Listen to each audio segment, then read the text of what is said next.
So what's the plan? What's the plan with reshoring?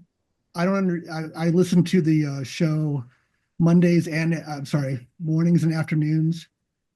We want to bring PPE, we want to bring steel back. I don't understand how we would do that without government intervention at basically helping pay for all that. I don't Yeah. see it happening at like in a free market Yeah. system Yeah. without Dan. a lot of money doing that. Yes, sir.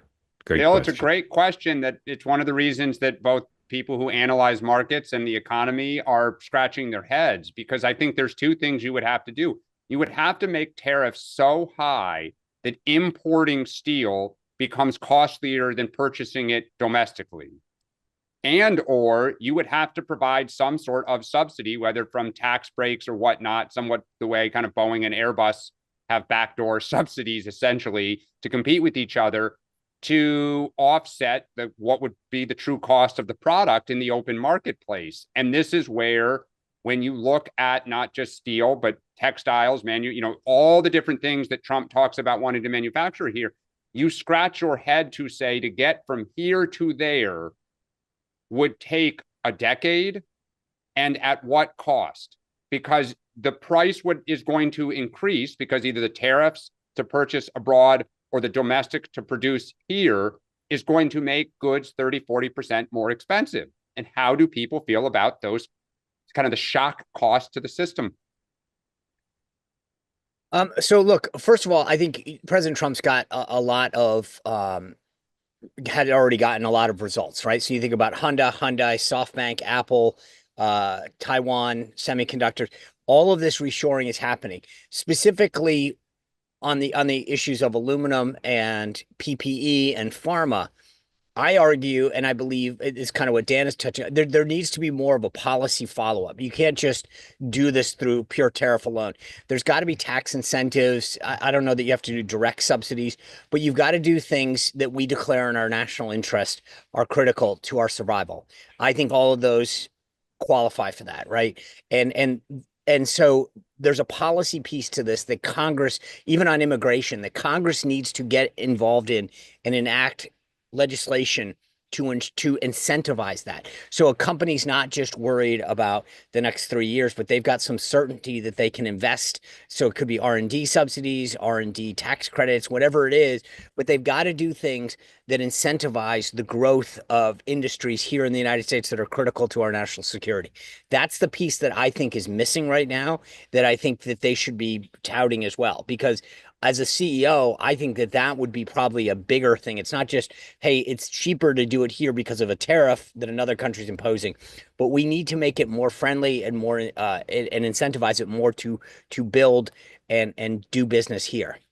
Sean, Bill, go Do ahead. you think that could happen? Because that would, to me, it would seem it would have to be bipartisan, and it's going to be about 10 years down the road. And do you think that the current administration and future administrations could make that happen? So I think, first of all, they have enough votes in Congress right now to do a lot of it. Obviously, some of it you can't do through reconciliation. You'd have to do, and I think you could pull in 6 votes on the Senate side to do certain things. So I think that, and you can codify that in law. I don't see a future administration necessarily undoing it. At least not in the short term. But regardless, I do think you could get some bipartisan support on pharma, on PPE, on steel and aluminum, on critical things. So yeah, I do think you could get that done. I just think it has to be a priority. And frankly, I've been saying this on the immigration front. Republicans need to wake up and realize that obviously the priority right now is get reconciliation done. But after that, you got what, just shy of 18 months where you can guarantee a Republican House and a Republican Senate, and you better figure out what those 3, 4, 5 things max that you're going to codify in law and get done during this session of Congress. Yeah. So, Bill, there's a reality, which is it's very challenging for any president to pursue a policy that won't come to fruition on their watch. It's hard, right? Because they're not going to get the credit for it in real time. And I think whatever you think of tariffs in general or how the Trump administration's implemented this, you should give the president and his team credit for saying this is a long-term project, but it must be done. And it taps into what is bipartisan consensus, which is hard to see because of the current nature of our politics is so tribal. Where's their bipartisan consensus? It's against big global, international, multilateral trade deals, right? You don't hear anybody anymore talking about TPP or GATT or all these other things. So there's bipartisan consensus that international trade deals, particularly that advantage or seen as advantaging China, are not a good idea. Number two, it's believed that it's in our national security interest to have certain industries be strong in the United States. So there's a consensus there.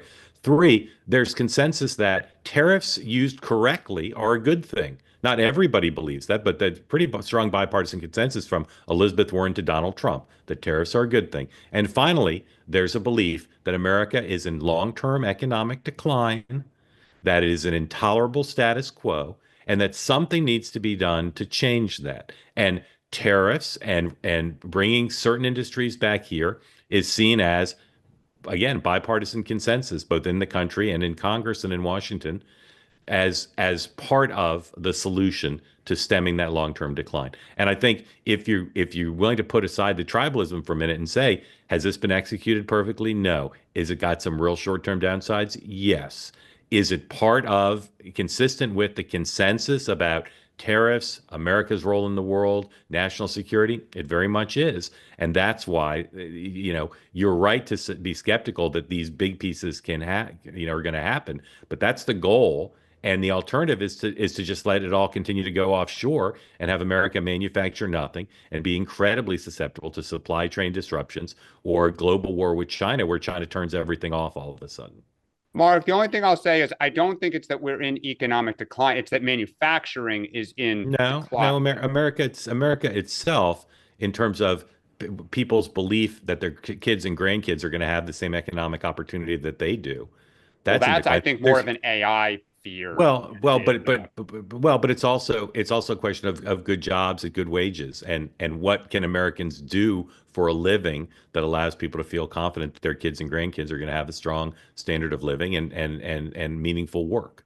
Right, but that's not because we manufacture. It's partly because Nikes are in Vietnam, but a lot of it is because of the freak out about AI, appropriately so. Yeah, I agree. It's multi-dimensional, but the AI thing is relatively new, obviously. For decades, this has been felt, and again, we've talked about it. Others have. It's partly cultural, right? There are parts of particularly the industrial Midwest that just miss having those kinds of jobs. But it's also connected to use the Dukakis phrase, good jobs at good wages. Hey, want to be part of the two-way community all the time? Hit the subscribe button. Great video clips like this, plus conversations like no other, full episodes and more, always available on this channel. You got to hit subscribe to never miss a thing.